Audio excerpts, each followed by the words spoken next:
You already have the answers, so stop saying you don't. Welcome back, guys, to another episode of the Mom is in Control podcast. You know who I am. I'm Heather Chauvin. So the last few podcasts I've been doing have been all about business because I've been getting more and more questions about running a sustainable, profitable business that feels in alignment with the lifestyle that we want to be living. And the truth is that a lot of my clients, I wouldn't say all of them, probably about 70% of them are business owners. And I resisted, branding my business for a really long time, helping women in business, because the foundation of what I teach is conscious parenting. But there is a correlation between women who want something different in their lives and kind of do things on their own terms and business, right? Because business gives us the freedom to do that. And of course, it comes with its pros and cons as well, that yes, we do have the flexibility to create our own schedule, but we are our own boss. And if we're not making ends meet, we don't get the paycheck. So there's a lot that goes on behind the scenes in any business, and it's very individualized, but you need to have a lot of internal self-awareness, a lot of emotional intelligence. You need to constantly be reinvesting in yourself because you are your business, right? It's one thing as an employee. If you're having a bad day or a bad week, you can take a day off. Sometimes you can go on sick leave. You can do all these things and you're still covered, right? You have benefits and things like that. As a business owner, depending on your type of business, you can still have benefits, but is your business model sustainable, right?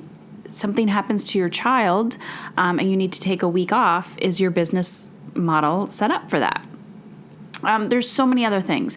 Are you burning yourself out because you believe, right? Your thoughts, your beliefs are in alignment with, I need to work my ass off. I mean, I'm getting to the point now where I'm pretty much off of Facebook, not so much Instagram, but Facebook, because I can't stand to read people's posts anymore. It's like martyr heaven, where everybody is like, oh, poor me, poor me, poor me, and they're just not willing to do anything about it. So I'm kind of pushing back on Facebook and just, I love it. I love that there's a huge connection as well. But it's just most people are not living an empowered life. And when you're not living an empowered life, you're asking the wrong questions. What do I mean by this? So I've been pulling you guys, pulling you, asking, what do you want me to talk about in business? And I've been getting a lot of questions, and I'll read some here. Questions like, what do I do? I want to find a way to make money and the ability to be home, but I don't know where to start. How do I achieve work-life balance? I want to raise my kids eating healthy, raise kids to believe anything is possible, manifesting clients for meditation workshops and women's circles. Is it okay to change your kids' lifestyle to help facilitate one of your goals? How do you successfully delegate chores and responsibilities to others? All of these questions. We're asking these questions because that's the symptom, right? That's your ache. That's your desire. So if I'm like, how do I lose 20 pounds? How do I run a marathon? How do I do this? That's going to be my low level question because that's what I want. Well, not necessarily lose 20 pounds, but that's what I want. And, the expert is going to say, okay, great. It's the 20 pounds that you want to lose, but that's actually not what we need to be focused on, right? We don't need to be focused on the weight. We need to be focused on, how you're fueling your body and what you're doing and your lifestyle and all of those things. Do you get what I'm saying? In any industry that you're in, people will say, like my industry, they go, how do I achieve balance? And I'm like, well, it's actually not balance that you're after. It's the feeling of ease and contentment and freedom. And there is no such thing as balance. So let's not talk about balance because you're never going to get there. So today I wanted to talk about leadership and how you should really just stop focusing on the how. Too often people go, well, I don't know how to do this. Well, I don't know how to do that. Therefore, I'm not going to take action. I'll give you an example. I've been talking about my book writing for a while now, and for a really long time, I had the desire, right? I had the ache, I had the idea. So all of you have these desires, you have these aches, you have these ideas. And these ideas run from anything of I want to get a good night's sleep to I want to start my own business to I want to be able to connect with my child on a deeper level to I want to make my own money. I want to feel good in my mind, in my body, and my soul. These are aches. These are desires. I want to write a book, whatever it is for you. I want to run a marathon. I want to walk down the street. I want to have one day to myself. These are desires. If you got out your journal right now, pen and paper, and you wrote, I want, you would have a long list of your wants. And it might be a coffee, it might be breakfast, it might be a bath, it might be a shower, it might be a yoga class. There's things that you want that you're actually not giving yourself permission to do. So your body knows what it wants and what it needs. It's just, you're not listening, right? So we overcomplicate the process. So when I was doing this back in the day, I do this all the time, the idea of a book came out. And I was like, oh God, I don't want to write a book. Yes, I do. No, I don't. Yes, I do. No, I don't. And I went back and forth and hemmed and hawed about it. And then my belief systems came up. My limiting beliefs of I suck, I am not a writer, I can't even spell my name correctly, all of these crazy things. That's what's actually stopping you is your belief and your ability to believe in your desire to succeed. So people don't actually start anything, and they use the excuse, the psychological excuse that they don't know how to get started, and that is just a form of self-sabotage. So let me give you an example, my book example. I don't know how to write a book. This is what I used to tell myself. I don't know how to write a book. And people would say, and then I would ask everybody about it. And they would say, just write. And that would actually piss me off. Because I'm like, what does it mean to just write? I don't know how to write. Because that was my belief. I don't know how to write. And so I had so many limiting beliefs around writing. And then so once I just gave myself permission to literally write, like a prompt of what is alive within me today. I do it all the time on Facebook. I do it all the time in my journal. Why can't I write on a document? So I was like, fine, I'll just write. And when I started writing, that's when I compiled my outline based on what was alive within me that wanted to be expressed, that wanted to come out. Someone said to me, well, Heather, write out, all the topics that you always talk about. So I did. They're like, great, there's your outline. Let's talk about, categorize these. What book are you writing? And I kept telling myself, I don't know what book I'm writing. I don't know what book I'm writing. But the more I wrote and just sat down and wrote, the more I pulled back the layers and the answer was revealed to me. So by saying, I don't know how to write a book or I don't know how to write, and then somebody kind of, calling me out on my bullshit and just doing it, the answers were revealed to me. So I'm going to challenge you that you do know what you need to do. And the how-to, how to actually make something happen might not be very clear in front of you, but you know the next step that you need to take to achieve those results. You know. You do. That's why you're here listening. You're here listening to me and other podcasts because you are a seeker. Now, the difference between learning something and implementing something, this is where people fall off the wagon. You have the answers within you. What I'm finding is one of the hardest things for people to realize and accept is that they are leaders. Let me give you another example. A lot of the clients I work with have always felt different, have always thought differently, have always done things differently. they question, their little rebels. They question everything. Born leader.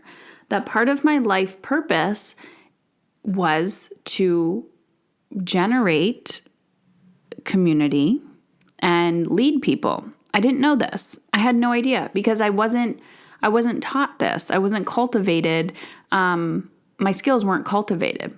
So a lot of the people that I attract, which most likely is you, are people who want to create change in the world, right? Whether it's you want to break generational patterns in your parenting and you want to feel, you're like, okay, my parents parented me like this. I don't want to parent my children like this. I want to, be the difference, right? You want to see the change. You want to be the change. Oh my gosh, why do I always kibosh like quotes? Gandhi, be the change you want to see in the world. There you go. You want to be the change. And that is not just in your parenting. That's in your career. That's saying, you know what? I would love to be at home with my children or just have the freedom to get them on the bus in the morning and take them off the bus and, maybe go see them for lunch or have them around more and not put them in school or not put them in daycare, work in between nap times or work with them around my feet. That's what I did for many, many years. I would literally have coaching calls with people breastfeeding, or my children would run in the room. And it's about the lifestyle, but we can't start there if we don't accept the fact that you're a true leader. So a lot of us sit here in silence, feeling alone because you're like, why am I the only one? This is one thought. I don't have this thought as much as I used to, but I'm like, why can't I just be normal? Why can't I go get a normal job like everybody else? Why? Why do I need to make my life so difficult? And the truth is, my life is really easy. It feels easy. And I've created this exact life intentionally. And sometimes the side effect of that is seeing a lot of people suffering and struggling in the world and you going, I can't relate to that anymore, right? And as a leader, there's people who go, show me the way, show me how you did this. And I do. I show them. That's what leadership is about. Leading the life that you desire for your children, leading the life that you desire for your community, for other people, to be the change you want to see in the world. And this could be in any leadership, guys. I'm not saying you need to change your career. I'm saying it might be eating. It might be working out. It might be the way that you parent your children. It might be the way you treat yourself. When you're like, hey, it's okay to take a bath. You're not a bad parent for doing that. Look, I'm going to lead the way. So when you are a leader, it is like you are blindfolded and you're walking through the woods and you're just trying to figure it out on the other side. And we need to find other leaders. So you need to find your tribe. You need to find your community. You need to find like-minded people, even if it's one person that is, thinks like you do. Because the way that you think is going to save the world. And when I say save, like SAVE, I mean it, save. We need you. The world needs you to show up. And by you playing small and pretending that you don't know how to do something, well, I don't know how to get started. Ask fucking questions. Ask. I ask questions all the time. One thing I used to hate talking about was money, like accounting stuff, like bookkeeping. And now I'll read, books that I'm really jazzed about, and I ask questions. I ask questions from colleagues. I ask questions. I go on their website. I get their resources. I will email the author if I need to. Ask questions. So this is my roundabout way of answering your questions of how do I attract clients? How do I do this? How do I do that? My answer to you is you already know. So I come from a very different approach when I'm talking about business. One, I'm not going to give you some cookie cutter shell answer of 6 simple ways to attract clients, because a lot of that information is out there. You can Google it. You can follow all those business gurus, right, who help you with the strategy of how to attract clients. And that's That's the easy stuff, right? Like that's the stuff that I teach inside my coaching programs of the strategy of how to do things. But it's the mindset and your personal belief that change is actually possible. If you don't believe in yourself, it's going to be really hard. You're going to have a really bumpy road to get to where you want to be. So I'm telling you right now, how you attract anything in your life is by believing that you actually can. And if you don't know how to make it happen, ask yourself, what's the next micro baby step that you need to take to attract what you want to attract?